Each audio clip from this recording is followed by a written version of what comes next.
ओम श्री गणेशाय नमः। ओम नमो भगवते वासुदेवाय। हरे कृष्णा कृष्ण कृष्णा हरे हरे, हरे राम राम राम हरे हरे। तव्हां सभिनी हरि भक्तन के नमस्ते। प्यारा भक्तों, ही कथा पाण गुरु कृपा से हासिल करे रहा आयूं।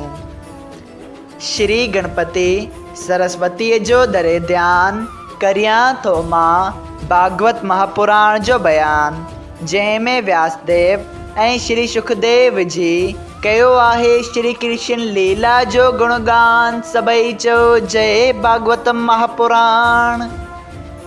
प्यारा भक्तों, अज पाण श्रीमद भागवत महापुराण साहिब जे 7 स्कंद जो जायज़ो शुरू करे रहा आयूं। श्रीमद भागवत महापुराण साहिब जो 7वां स्कंद, जंहिं जो नालो आहे हिरण्यकश्यप के नरसिंह भगवान जो मारण।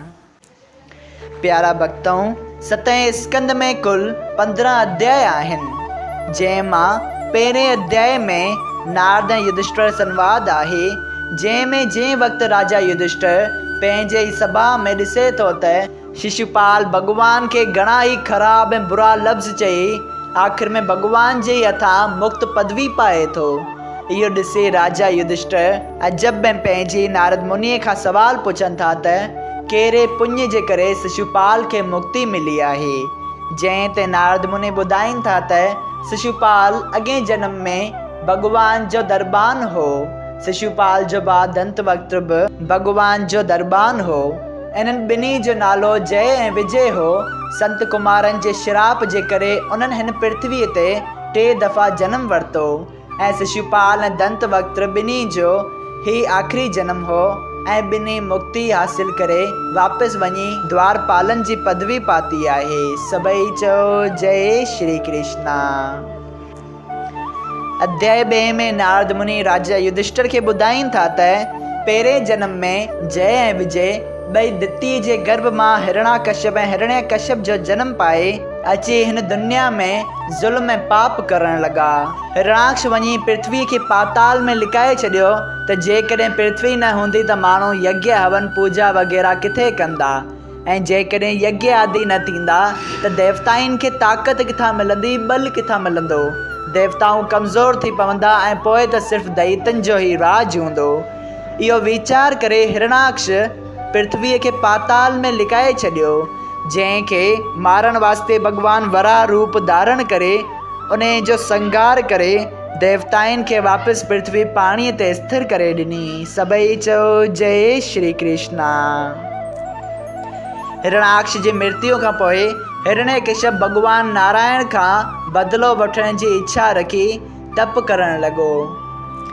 प्यारा भक्तों, चवंदा आहिनि त हिरण्यकश्यप खां वधीक कठिन तपस्या न कंहिं अॻे कई आहे, न ही केरु हिन खां पोइ करे सघंदो।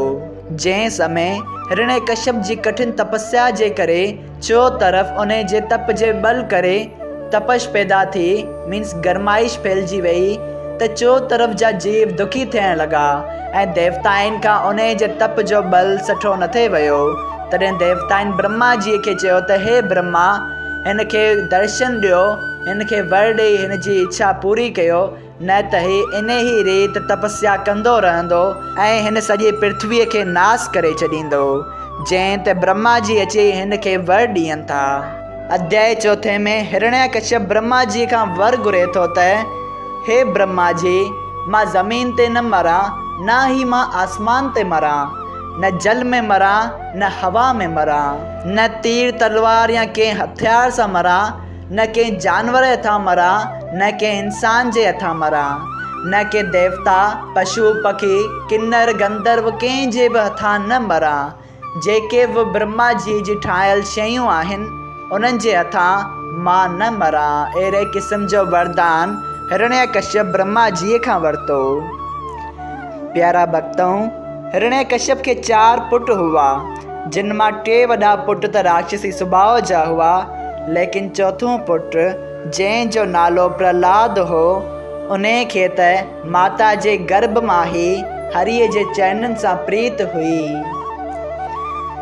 श्रीमद् भागवत महापुराण साहिब जे 5 अध्याय में पहलाज भक्त जी भक्ति जे बारे में बयान कंदे ॿुधाइनि था त जंहिं वक़्तु पहलाज भक्त स्कूल में मोकिलियो वियो तॾहिं गुरुअ खे जेके सुंडा ऐं मुर्ख हुआ उन्हनि खे हिरण्यकश्यप चयो त मुंहिंजे पुट खे तव्हां अहिड़ी विद्या पढ़ायो जो हू मूंखे ई भॻवानु सम्झे जीअं सभई राक्षस मूंखे भॻवानु सम्झंदा आहिनि। लेकिन पहलाज भगत कॾहिं कंहिंखे भॻवानु सम्झण वारा हुआ। हुननि जे ज़हन में त सिर्फ़ु इहो ई हो सभिनी जो कर्ता धर्ता श्री नारायण भॻवानु आहे। पोइ हू कहिड़ी रीति पंहिंजे पिता खे भॻवानु सम्झी थे सघिया।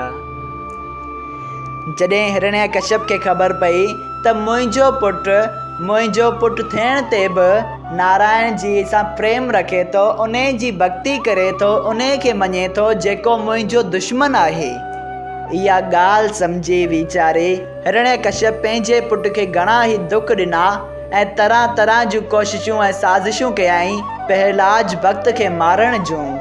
लेकिन भॻवान त पंहिंजे भक्त जी हर पल हर खन हर जॻह ते सहायता करण लाइ मौजूद आहे। सभई चओ जय श्री कृष्णा। प्रहलाद भक्त खे भॻवान जी कृपा सां हिरण्यकश्यप जी कंहिं बि साज़िश जो को बि असर न पियो। सभई चओ जय श्री हरि। तंहिं खां पोइ पहलाज वापसि स्कूल में मोकिलियो वञे थो, जिते पहलाज सोचे वीचार करे थो त छो न आउं पंहिंजे साथियुनि ऐं संगतियुनि खे बि भॻवान जे नाम जी महिमा ॿुधायां, उन्हनि खे बि भक्तीअ जो रस चखायां। सभई चओ जय श्री कृष्णा। जंहिं बाद अध्याय 6 में पहलाज भक्त पंहिंजे साथियुनि खे पाठशाला जे सभिनी शागिर्दनि खे ज्ञान उपदेश कनि था। सभई चओ जय श्री कृष्णा। अध्याय 7 में नारद मुनि जी राजा युधिष्ठिर खे ॿुधाइनि था त कहिड़ी रीति पहलाज भक्त पंहिंजी माता जे गर्भ में ज्ञान प्राप्त कयो हो। नारद मुनि ॿुधाइनि था त जंहिं वक़्तु हिरण्यकश्यप तपस्या करण वियो तंहिं बाद इंद्र सभिनी राक्षसनि जी ज़ालनि खे वठी पिए वियो। जंहिं ते नारद मुनि चवनि था त मूं हिन खे रोकियो त हे इंद्र ई छा पियो कई। जंहिं ते इंद्र ॿुधायो त राक्षसनि असां ते घणो ई ज़ुल्म कयो हो। जंहिं वक़्तु हिरणाक्ष जो वक़्तु हो, मतिलबु त जंहिं वक़्तु हिरणाक्ष जो राज हो तंहिं वक़्तु राक्षसनि असां ते घणा ई ज़ुल्म कया हुआ। सो बदिलो वठण जे लाइ असां उन्हनि जी ज़ालूं खणी पिया वञूं। जंहिं ते नारद मुनि राजा इंद्र खे ॿुधाइनि था त हे देवराज, हिरण्यकश्यप जी ज़ाल जे गर्भ में हिकिड़ो हरि भक्त पलिजी रहियो आहे जेको वॾो थी देवताउनि जी मदद कंदो।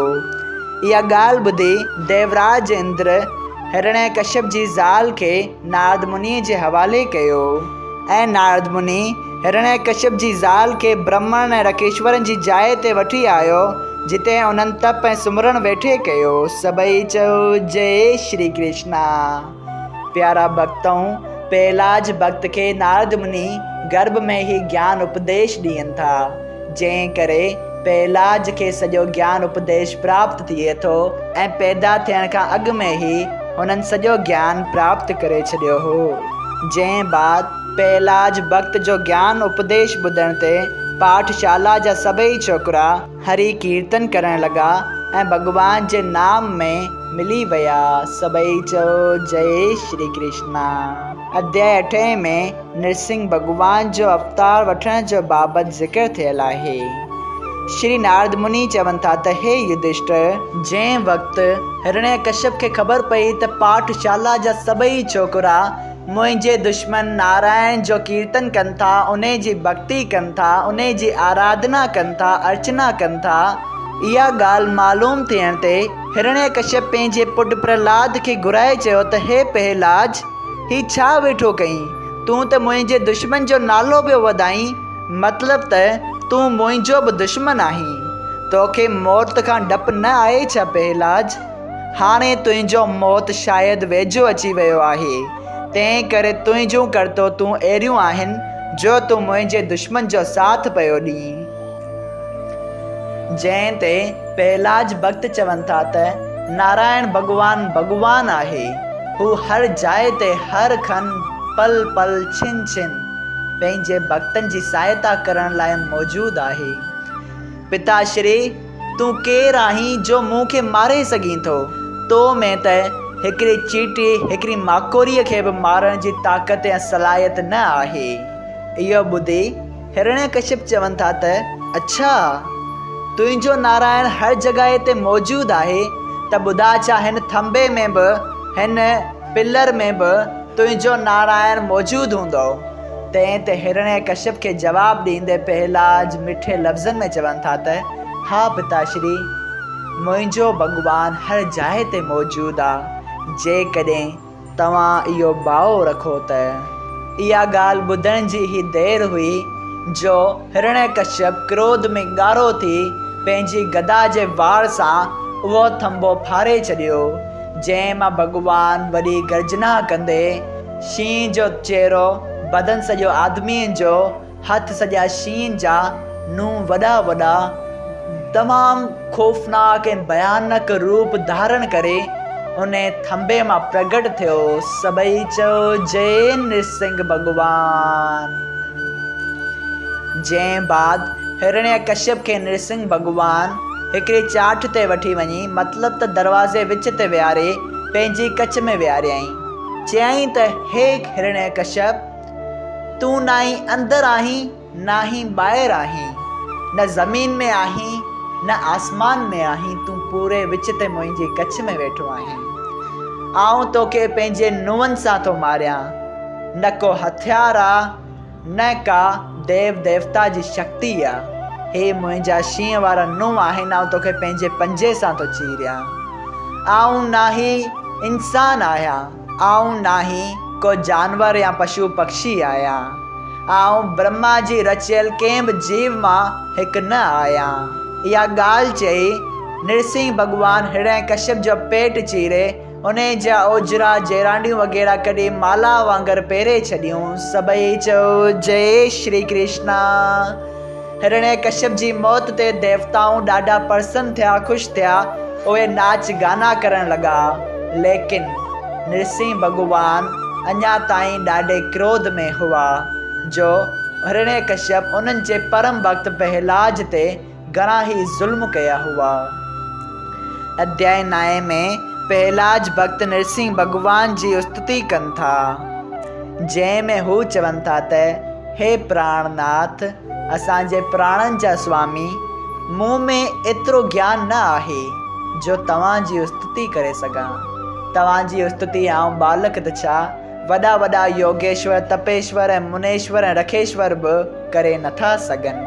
तंहिं बाद नृसिंह भॻवानु पहलाज भक्त खे राज तिलक कनि था ऐं पंहिंजे भक्त सां गुफ़्तगू कनि था। सभई चओ जय श्री कृष्णा। तंहिं बाद राजा युधिष्ठिर खे 11वें अध्याय में नारद मुनि चई वर्णन ऐं आश्रमनि जो धर्म ॿुधाइनि था ऐं 11वें अध्याय खां वठी 15वें अध्याय ताईं चई वर्णन ऐं आश्रमनि बाबति उन्हनि जो धर्म ऐं कर्म सॼो बयानु थियल आहे। सभई चओ जय श्री कृष्णा। श्रीमद भागवत महापुराण साहिब जे 7हें स्कंद जो जाइज़ो संपूर्ण थियो। अगरि तव्हां सभिनी हरि भक्तनि खे हिन कथा मां लाभ हासिल थियो हुजे त कृपया हिन कथा खे ॿियनि हरि भक्तनि सां शेयर कजो त उन्हनि जो बि भलो थिए ऐं तव्हांजो बि भलो थिए। सभई चओ जय सिया राम। राधे राधे।